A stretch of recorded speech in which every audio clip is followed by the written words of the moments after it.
truc-là, un peu particulier, mais mettons qu'ils veuillent absolument tout finir les user stories. Dans ce cas-là, c'est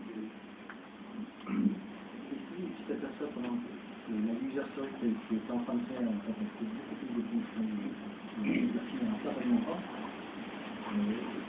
Tu redécoupes ta user story, ou alors tu dis, là, il faut modifier ta story. Alors, ça, normalement, c'est le domaine un petit peu du Scrum Master, qui va s'assurer de la cohérence du sprint. Si effectivement, il voit qu'il y a 3 user stories qui sont commencées et qu'il n'y en a aucune qui va se finir, bah, il va falloir prioriser et trancher. C'est-à-dire, on va prendre les plus prioritaires qu'on va essayer de réaliser. On va essayer d'en réaliser une, peut-être 2, certainement pas 3, parce qu'on voit effectivement qu'il y a eu un problème, une estimation, une incompréhension à un moment donné. Et du coup, on laisse tomber une user story complètement. Enfin, il n'y a pas de demi-mesure dans Scrum, vous le savez certainement. Une user story qui est faite à moitié ne vaut rien du tout en fait à la fin du sprint. Donc non, on va se focaliser à finir les tâches les plus prioritaires. Celles qui seront à moitié finies, elles seront portées dans le sprint d'après, réestimées aux besoins, ou rediscutées si jamais il y a eu une incompréhension fonctionnelle avec le product owner.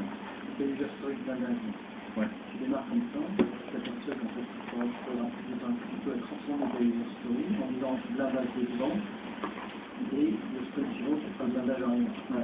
Tout est possible. Hein. Encore une fois, tu vois, c'est de la bonne intelligence.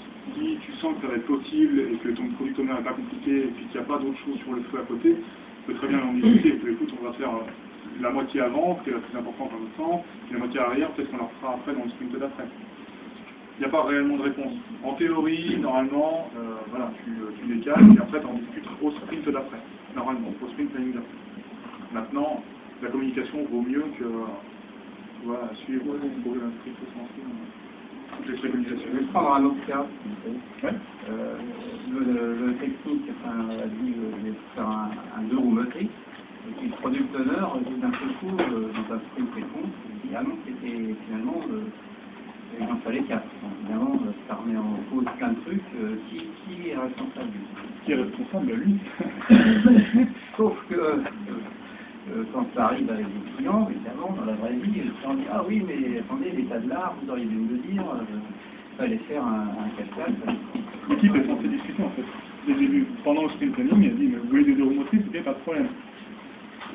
S'il y a un minimum de visibilité, ce qui est normalement le cas, en fait, plus on communique avec le product owner sur ce qu'on veut réellement par la suite, elle est censée relever le point en disant mais attendez, dehors c'est un peu cabossé, machin, on ferait peut-être mieux d'avoir des roues motrices. S'ils ne leur montrent pas, bon ben tant pis. Bon.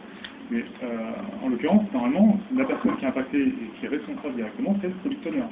La pierre angulaire, à mon sens, vraiment de Scrum, ça va être le product owner, la formalisation de ces user stories avec une projection, un minimum de ce qui va se passer par la suite aussi. C'est-à-dire qu'il a intérêt, souvent le product owner il est trop petit, il a intérêt à dialoguer avec le client, parce que sinon je suis d'accord. Mais aussi le changement, c'est quelque chose qui est aussi accueilli en fait, c'est dans les valeurs agiles, notamment le changement qui implique que peut-être que demain, ce que tu fais aujourd'hui, ça risque d'être détruit et il faut revenir en arrière. C'est quelque chose effectivement qui risque de coûter cher de temps en temps et qui est peut-être nécessaire.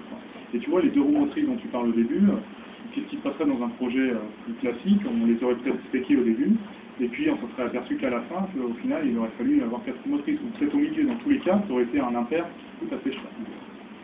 ça arrive. Ça arrive aussi, non?